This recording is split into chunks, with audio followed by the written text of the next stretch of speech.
Chocolate shake বানাচ্ছিলাম। তো একটু চকলেট 2 স্কুপ মতো চকলেট আইসক্রিম নেওয়া হলো। তো এটা আমি অ্যাড করলাম মিক্সিতে। তারপর একটু জিঞ্জার বিস্কিট জাস্ট ক্রাশ করে দিয়ে দিলাম।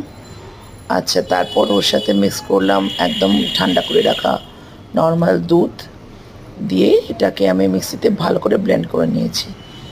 তারপরে এটার চকলেট সিরাপ ওপর থেকে কাপের মধ্যে ঢেলে এই মিক্সচারটা আমি ওই কাপের মধ্যে আবার ঢেলে দিচ্ছি।